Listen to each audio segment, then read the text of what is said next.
All right, shalom, shalom.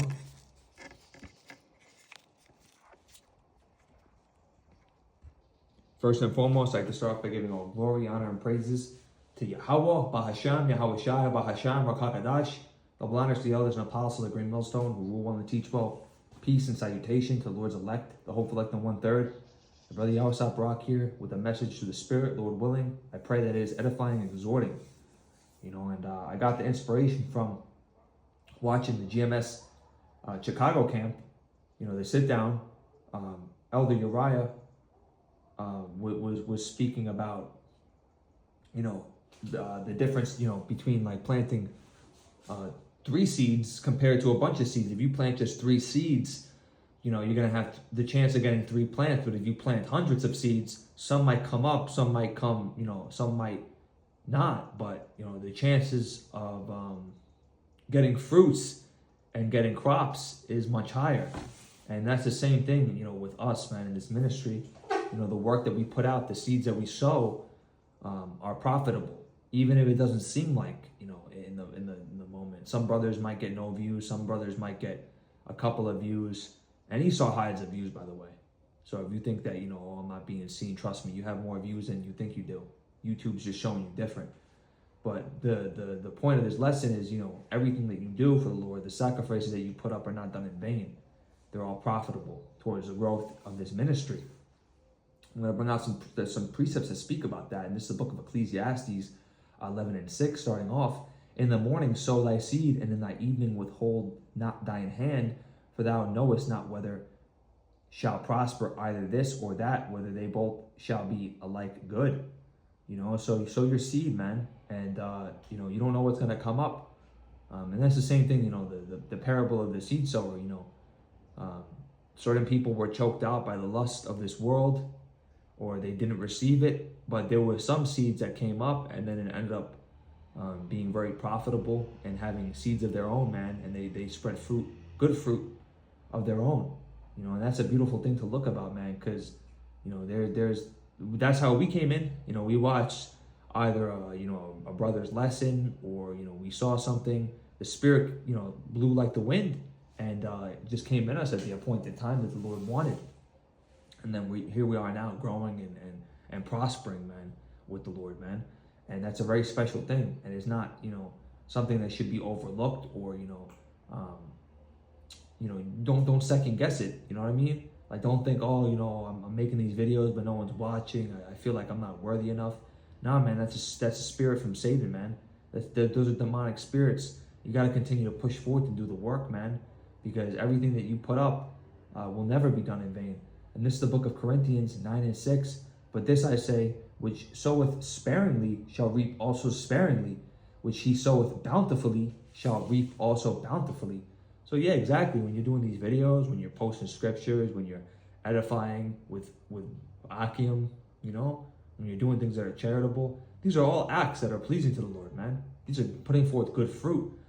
And you'll reap bountifully, man. If you help a brother in need, even though you might not have a lot of money, you're still clothing him and giving him, that daily bread.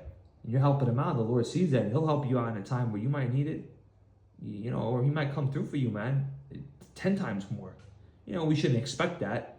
We shouldn't have that in the back of our head, like, oh, I'm going to do this and I'm going to get that. Because that's how these Christians think. They're told that, oh, if I give this much money, I'm going to get this much money. And they think about that in like a vain sort of sense. We're not doing this for, expectations. We're doing this out of the goodness of our spirit, man, knowing that the Lord sees it at the end of the day, and we'll be rewarded however the Lord sees fit. But you want to have bountiful blessings, man.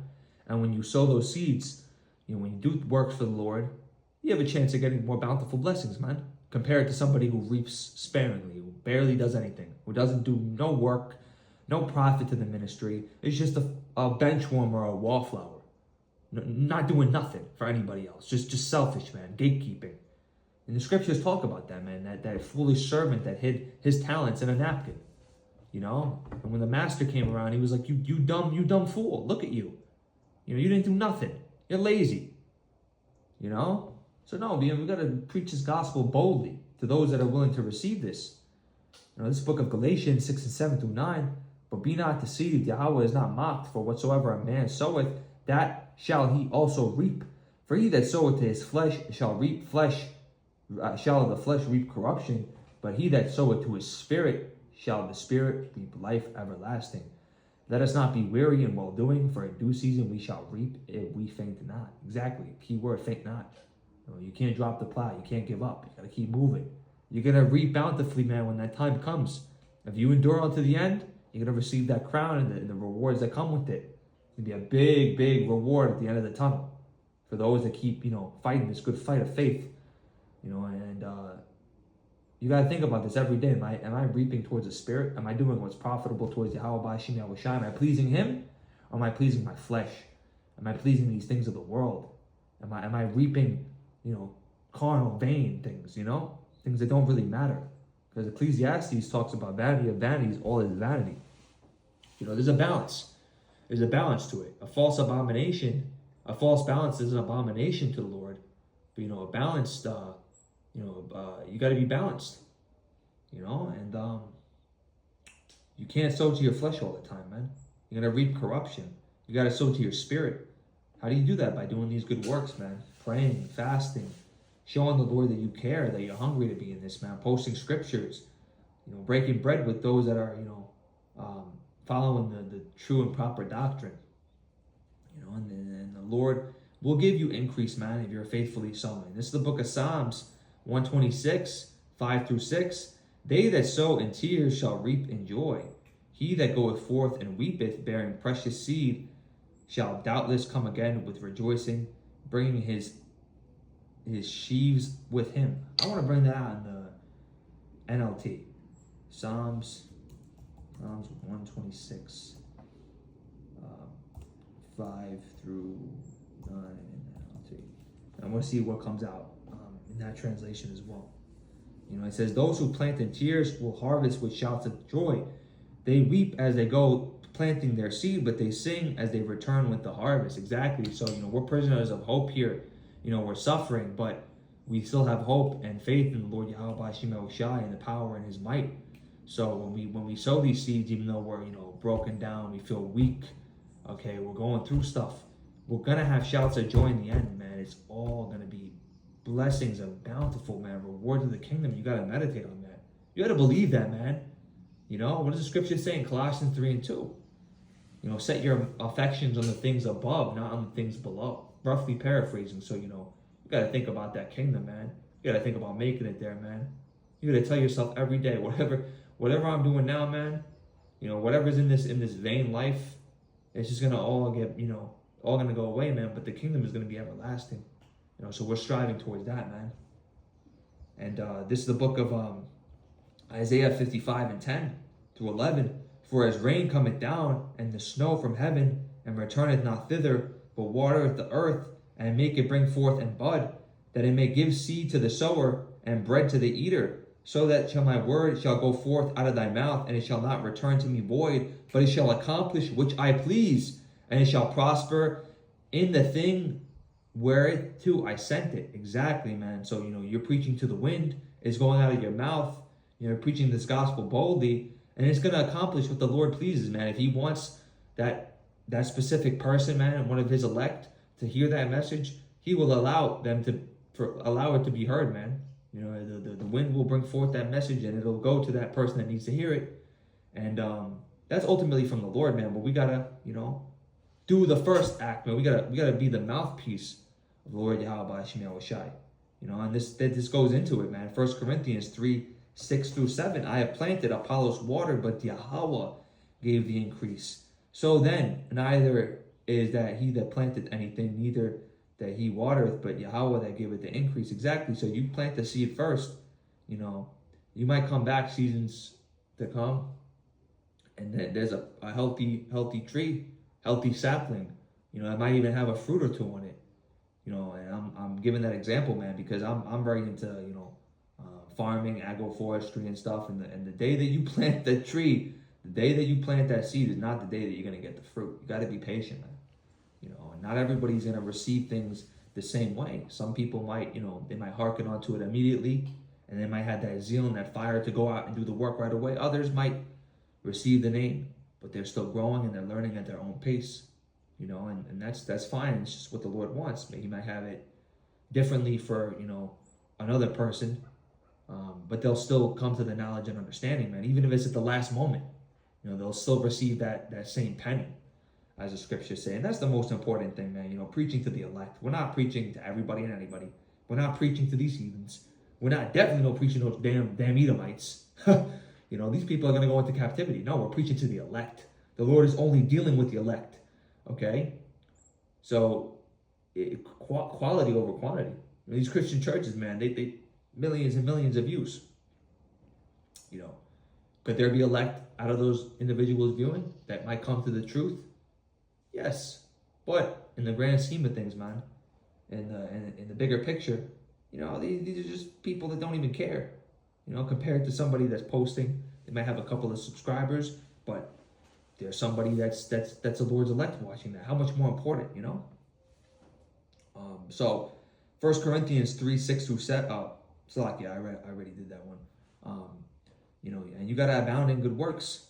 It's the book of 2 Corinthians 9:8. And Yahweh is able to make all grace abound towards you, that ye always having all sufficiency in all things may be abound to every good work.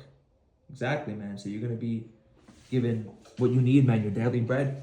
You know, he's going to have grace and mercy towards you, man. The Lord's going to allow you to have what you need. You know, if you're doing the good work, man, he's gonna help you out. You know, because you're helping him out, man. You're helping his ministry. You know, and this is the book of Titus 3:8.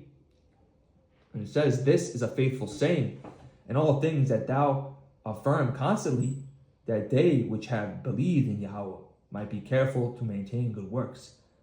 These things are good and profitable unto men. And Hebrews 6:10.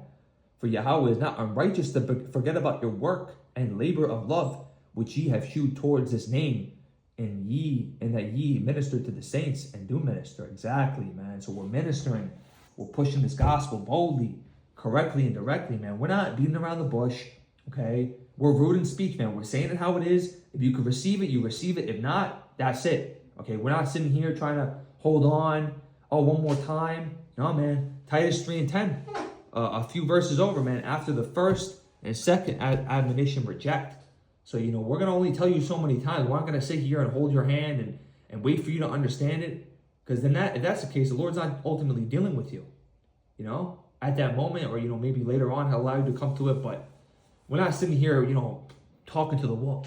We're going to say it how it needs to be said, whether it's hard, whether it's direct, because we're trying to call in the elect. Okay, we're trying to minister to the saints. And the Lord's not going to forget our works, man. Our laboring of love, man. The works that we put up, man. The sacrifices. You know, he's gonna see that, man. He's gonna write that down in his notebook, and he say, you know, that individual, that brother right there, you know, he did the work on this day and that day. I see that he might have gotten a couple of views. He might have gotten no views at all, but guess what? He was in the spirit. He was doing it in sincerity. That's what it's about. It's about sincerity. Okay, not doing it to get something else, to gain something else from it. I mean, we're trying to gain salvation, man. That's what we're trying to gain, man. We're not trying to gain this monetary, the money. You know, scriptures say buy the truth and not sell it. You know, so we get this truth. We're not supposed to just gatekeep it and say, oh, $24.99 for this breakdown. Oh, you want a Hebrew name? We're gonna have to charge you for that. No, man, we're not doing this for filth and lucre. We're doing this out of sincerity, man. Okay? Because when we found out about this truth, it was free, man. The message came to us. We learned about it. We're growing. Okay? We're doing this to achieve incorruptible riches, man. And, you know, it makes me smile, man, because, you know, that's how it's going to be, man. We're gonna get incorruptible riches from the works that we do, man. We're storing up our treasures in heaven, not below on earth where we're mossed out, corrupt, and thieves break in and steal. No, man, we're doing things righteously. You know, and this is the book of 1 Corinthians. Actually, you know, I have three precepts left. Matthew 25 and 29. For unto everyone that hath shall be given, and he shall have abundance. But from him that hath not shall be taken away, even which he hath. So exactly, man, if you're not giving away, if you're not giving alms, if you're not, you know, doing anything, it's going to be taken away from you, man. You know, it could even be this truth. If you receive the truth and you're like, you know what? Nobody else needs to know about this. I'm just gonna sit on my ass and do nothing. Then the Lord could take that away from you, man, because He's seeing, that individual is not doing anything. He's being a fucking wallflower. And the Lord hates wallflowers and bench warmers, man. We're on the winning team. We got to do the work. You got to play your part, man. You got to put in those reps. Galatians 6:10. As we have therefore opportunity, let us do good unto all men, especially unto them which are the household of faith. Exactly, man. The household of faith, those that are following the true and sincere doctrine. We're using this opportunity to do good, man. Give alms, help the brethren, help the ministry profit and move forward. Because we're all, like I said, we're all marching for that same crown, man. So, we want to see our brothers and sisters make it. We don't want to see them get lost and left astray. No, we want to, help them, give them that little push if they need to. And then they could do it to us, man, when we need a little bit of filling in our cup. That's the point of this ministry, man. We help each other out. We do good for each other, man. We help our own. This is the last precept in the 1 Corinthians 15 and 58. Therefore, my beloved brethren, be ye steadfast, unmovable, and always abounding in the work of the Lord. For as much you know that your labor is not vain in the Lord. Exactly, man. Be steadfast, unmovable, man. Have your loins girded about in this truth. Have your feet planted like that strong tree, man, with strong roots. Okay, a firm foundation is the book of Matthew speaks about, man. Not a foundation on sand, not being, dragged to and fro, like a small sapling being up and down on the ground. No, man. You're firm, okay?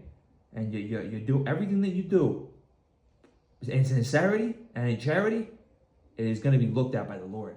And you will receive your reward from the Lord in due time, man. Just wait and have hope and faith in that, man. Nothing done in sincerity is in vain for the Lord Yahweh Shem Yahushai.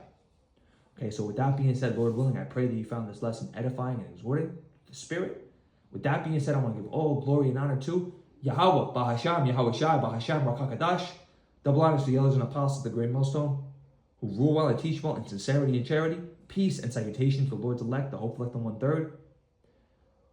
Once again, I'm the brother Yahweh Stop, and until next time, Shalom.